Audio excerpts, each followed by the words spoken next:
Hey guys, welcome back to my YouTube channel. I hope you all are good. Yes, ಇತ್ತೀಚೆಗಂತೂ ನನಗೆ ತುಂಬ hair fall ಆಗ್ತಿತ್ತು, ಜೊತೆಗೆ hair growth ಅನ್ನೋದೇ ಆಗ್ತಾ ಇರಲಿಲ್ಲ. ತುಂಬ ಆಯಿಲನ್ನು ನಾನು ಆನ್ಲೈನಲ್ಲಿ ಆರ್ಡ್ರ್ ಮಾಡಿ ತರಿಸ್ಕೊಳ್ತಿದ್ದೆ, ಬಟ್ ಏರ್ ಗ್ರೋತ್ ಆಗ್ತಾನೇ ಇರಲಿಲ್ಲ. ಸೊ ಹಾಗಾಗಿ ಮನೆಯಲ್ಲೇ ಹೋಮ್ ಮೇಡಾಗಿ ಆಯಿಲ್ ರೆಡಿ ಮಾಡೋಣ ಅಂತ ಅನ್ನಿಸ್ತು. ಸೊ ಹಾಗಾಗಿ ಆಯಿಲ್ ರೆಡಿ ಮಾಡ್ತಾಯಿದ್ದೀನಿ. ಹೇಗೆಲ್ಲ ಮಾಡ್ತಾಯಿದ್ದೀನಿ ಅನ್ನೋದನ್ನು ಈ ವಿಡಿಯೋದಲ್ಲಿ ತಿಳಿಸ್ಕೊಡ್ತೀನಿ. ಸೊ ಎಸ್, ವಿಡಿಯೋ ಶುರು ಮಾಡೋಣ. ಎಸ್, ನಾನಿಲ್ಲಿ ಈ ಒಂದು ಏರ್ ಆಯಿಲ್ನ ರೆಡಿ ಮಾಡಲಿಕ್ಕೆ ಭೃಂಗರಾಜ ಗಿಡದ ಎಲೆಗಳು ಜೊತೆಗೆ ರೋಸ್ಮೆರಿ ಎಲೆಗಳನ್ನ ಕೂಡ ತೊಗೊಳ್ತಾ ಇದ್ದೀನಿ. ಭೃಂಗರಾಜ್ ಗಿಡ ಇದು ಅಮ್ಮನ ಫ್ರೆಂಡ್ ಯಾರೋ ತಂದುಕೊಟ್ಟಿದ್ರು. ಸೊ ಅದನ್ನು ನಮ್ಮ ಮನೆ ಪಾಟಲ್ಲಿ ಹಾಕಿದ್ವಿ. ಅದು ಚೆನ್ನಾಗಿ ಅಂಕಲೆಲ್ಲ ಹೊಡ್ಕೊಂಡು ಚೆನ್ನಾಗಿ ಬಿಟ್ಟಿತ್ತು. ಸೊ ಅದರಲ್ಲೇ ನಾನು ಭೃಂಗರಾಜದ ಎಲೆಗಳನ್ನೆಲ್ಲ ಕಿತ್ಕೊಳ್ತಾ ಇದ್ದೀನಿ. ಸೊ ನೋಡ್ತಾ ಇರ್ಬೋದು ನೀವು ಇಲ್ಲಿ ಭೃಂಗರಾಜ ಗಿಡ ಹೇಗಿರುತ್ತೆ ಅಂಥೇಳಿ. ಇದು ನಮ್ಮ ಯೂಶಲಿ ಹೊಲ್ಗಳ ಕಡೆ ಕಸ ಅಂಥೇಳಿ ಬರುತ್ತೆ, ಬಟ್ ಇದು ಕಸ ಅಲ್ಲ, ಭೃಂಗರಾಜ ಎಲೆ.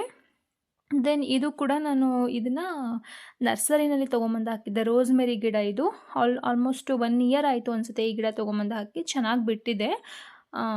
ನೋಡ್ತಾ ಇರ್ಬೋದು ನೀವು ಇಲ್ಲಿ, ಇದೇ ರೋಸ್ಮೆರಿ. ಸೊ ಎಸ್, ನಾನು ಇದ್ರದ ಒಂದು ಎಲೆಗಳನ್ನ ಕೂಡ ಕಿತ್ಕೊಳ್ತಾ ಇದ್ದೀನಿ. ಸದ್ಯಕ್ಕೆ ಏರ್ ಆಯಿಲ್ ರೆಡಿ ಮಾಡಲಿಕ್ಕೆ ಈ ಒಂದು ಭೃಂಗರಾಜಿ ಎಲೆಗಳು ಮತ್ತು ರೋಸ್ಮೆರಿ ಎಲೆಗಳನ್ನ ಅಷ್ಟೇ ಯೂಸ್ ಮಾಡ್ಕೊಳ್ತಾ ಇದ್ದೀನಿ. ಬೇರೆ ಯಾವುದೇ ರೀತಿ ಇಂಗ್ರೀಡಿಯೆಂಟ್ನ ಕೂಡ ಹಾಕ್ತಾ ಇಲ್ಲ. ಈ ರೋಸ್ಮೆರಿ ಲೀವ್ಸ್ದು ಸ್ಮೆಲ್ ಅಂತೂ ತುಂಬ ಚೆನ್ನಾಗಿರುತ್ತೆ. ಸೊ ಎಸ್, ನಾನಿಲ್ಲಿ ಗ್ಯಾಸ್ ಸ್ಟವ್ ಮೇಲೆ ಒಂದು ಪಾತ್ರೆ ಇಟ್ಕೊಂಡಿದ್ದೀನಿ. ಅದಕ್ಕೆ ನಾನು 1 ಗ್ಲಾಸ್ ಅಷ್ಟು ಕೊಬ್ಬರಿ ಎಣ್ಣೆನ ಹಾಕ್ಕೊಂಡಿದ್ದೀನಿ. ಈ ಕೊಬ್ಬರಿ ಎಣ್ಣೆ ನಾವು ಮನೆಯಲ್ಲೇ ರೆಡಿ ಮಾಡ್ಕೊಂಡಿದ್ದು, ಅಂದರೆ ಕೊಬ್ಬರಿ ಎಣ್ಣೆ ಗಾಣಕ್ಕೆ ಹಾಕಿಸಿ ಆಯಿಲ್ ಮಾಡಿಸ್ಕೊಂಡಿರೋದು. ಸೊ ಅದ್ರ ಜೊತೆ ನಾನು ಆನ್ಲೈನಲ್ಲಿ ಆರ್ಡ್ರ್ ಮಾಡಿ ತರಿಸ್ಕೊಂಡಂತಹ ಆಲ್ಮಂಡ್ ಆಯಿಲನ್ನು ಕೂಡ 100 ml ಅಷ್ಟಿದೆ ಇದು ಆಲ್ಮಂಡ್ ಆಯಿಲು. ಸೊ ಇದನ್ನು ಕೂಡ ನಾನು ಅದಕ್ಕೆ ಆ್ಯಡ್ ಮಾಡ್ತಾಯಿದ್ದೀನಿ. ಕೊಬ್ಬರಿ ಎಣ್ಣೆ ಜೊತೆಗೆ ಆಲ್ಮಂಡ್ ಆಯಿಲ್ ಇದೆರಡನ್ನೂ ಆ್ಯಡ್ ಮಾಡ್ತಾಯಿದ್ದೀನಿ. ಇದ್ರ ಜೊತೆಗೆ ನಾನು ಆಲ್ರೆಡಿ ಕಿತ್ಕೊಂಬಂದಿದ್ನಲ್ಲ ಏನು ಭೃಂಗರಾಜ್ ಮತ್ತು ರೋಸ್ಮೆರಿ ಲೀವ್ಸು, ಸೊ ಅದನ್ನು ಕೂಡ ಚೆನ್ನಾಗಿ ರುಬ್ಕೊಳ್ಳೋದಕ್ಕೆ ಅಂತೇಳಿ ಮಿಕ್ಸಿಗೆ ಹಾಕ್ಕೊಳ್ತಾ ಇದ್ದೀನಿ. ಸೊ ಎಸ್, ನೀವಿಲ್ಲಿ ನೋಡ್ತಾ ಇರ್ಬೋದು, ಆಲ್ರೆಡಿ ಇದನ್ನು ನಾನು ರುಬ್ಕೊಂಡಿದ್ದೀನಿ. ಅಂದರೆ ನೀರೇನೂ ಹಾಕಿಲ್ಲ, ಜಸ್ಟ್ ಹಂಗೇ ಸೊಪ್ಪನ್ನು ಮಾತ್ರ ರುಬ್ಕೊಂಡಿದ್ದೀನಿ. ರುಬ್ಬಿರೋಂತಹ ಸೊಪ್ಪನ್ನು ನಾನು ಏನು ಆಯಿಲ್ ಬಿಸಿ ಮಾಡಲಿಕ್ಕೆ ಅಂತ ಆಯಿಲ್ ಏನಿಟ್ಟಿದೆ, ಸೊ ಅದರೊಳಗಡೆ ಹಾಕಿದ್ದೀನಿ. ಇಲ್ಲಿ ಚೆನ್ನಾಗಿ ಕುದೀತಾ ಇದೆ, ಸ್ಮೆಲ್ ಕೂಡ ಚೆನ್ನಾಗಿ ಬರ್ತಾ ಇದೆ. ಸೊ ಎಸ್, ನಾನು ಇದಕ್ಕೆ ಒಂದಷ್ಟು, ಅಂದರೆ 1 ಸ್ಪೂನಷ್ಟು ಮೆಂತ್ಯ ಕಾಳನ್ನು ಕೂಡ ಆ್ಯಡ್ ಮಾಡ್ಕೊಂಡಿದ್ದೀನಿ. ಮೆಂತ್ಯ ತಂಪು ಅಂತ ಹೇಳ್ತಾರೆ, ಸೊ ಹಾಗಾಗಿ ಅದನ್ನು ಕೂಡ ಆ್ಯಡ್ ಮಾಡ್ಕೊಂಡಿದ್ದೀನಿ. ನೋಡ್ತಾ ಇರ್ಬೋದು ನೀವು ಇಲ್ಲಿ ಕಲರ್ ಗ್ರೀನ್ ಕಲರ್ಗೆ ಟರ್ನ್ ಆಗಿದೆ oil.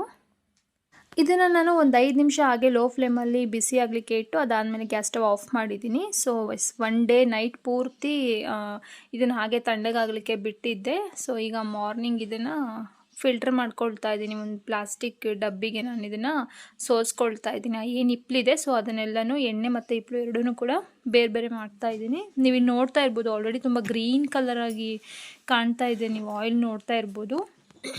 So yes, finally oil ready ಆಗಿದೆ. ನನಗೆ ಈ ಆಯಿಲು ಮೋರ್ ದೆನ್ 20 ಡೇಸ್, ನಾನು ರೆಗ್ಯುಲರಾಗಿ ಯೂಸ್ ಮಾಡ್ತೀನಿ ಅಂದ್ರೂ ಮೋರ್ ದೆನ್ 20 ಡೇಸ್ ಈ ಆಯಿಲ್ನ ನಾನು ಯೂಸ್ ಮಾಡ್ಬೋದು. ಸೊ ಅಂದರೆ ನನ್ನ ಹೇರ್ಸ್ ಲೆಂತ್ಗೆ ಮೋರ್ ದೆನ್ 20 ಡೇಸ್ ನಾನು ಈ ಆಯಿಲ್ನ ಯೂಸ್ ಮಾಡ್ಕೊಳ್ಬಹುದು. ಸೊ ಎಸ್, ನೋಡ್ತಾ ಇರ್ಬೋದು ನೀವು ಇಲ್ಲಿ ತುಂಬ ಗ್ರೀನ್ ಕಲರ್ ಇದೆ.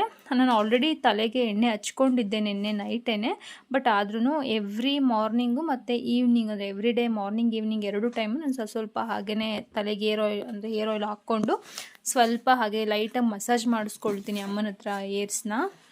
ಬಿಕಾಸ್ ಸ್ವಲ್ಪ ಹೇರ್ ಗ್ರೋತ್ ಆಗಬೇಕು ಮತ್ತು ಹೇರ್ಗೆ, ಅಂದರೆ ಹೆಡ್ಗೆ ಬ್ಲಡ್ ಸರ್ಕ್ಯುಲೇಷನ್ ಎಲ್ಲ ಚೆನ್ನಾಗಾಗಬೇಕಲ್ಲ. ಸೊ ಹಾಗಾಗಿ ನಿಮಗೂ ಕೂಡ ಹೇರ್ ಗ್ರೋತ್ ಆಗಬೇಕು ಅಂದರೆ ಇದೇ ಥರ ಏರ್ ಆಯಿಲ್ನ ಪ್ರತಿದಿನ, ಅಂದರೆ ಎವ್ರಿ ಡೇ ಕೂಡ ಮಾರ್ನಿಂಗು ಮತ್ತು ಈವ್ನಿಂಗ್ 2 ಟೈಮ್ ಕೂಡ ಸ್ವಲ್ಪ ಏರ್ ಆಯಿಲ್ನ ತಲೆಗೆ ಹಚ್ಚಿಸ್ಕೊಂಡು ಸ್ವಲ್ಪ ಹಾಗೆ ಏರ್ ಮಸಾಜ್ನ ಮಾಡಿಸ್ಕೊಳ್ಳಿ, ಅಂದರೆ ಹೆಡ್ ಮಸಾಜ್ನ ಮಾಡಿಸ್ಕೊಳ್ಳಿ. ಬಿಕಾಸ್ ಬ್ಲಡ್ ಸರ್ಕ್ಯುಲೇಷನ್ ಹೆಡ್ಗೆ ಚೆನ್ನಾಗಿ ಆದರೆ ಆಗ ಮಾತ್ರ ಹೇರ್ ಗ್ರೋತ್ ಆಗಲಿಕ್ಕೆ ಚಾನ್ಸಸ್ ಇರುತ್ತೆ. ಸೊ ಹಾಗಾಗಿ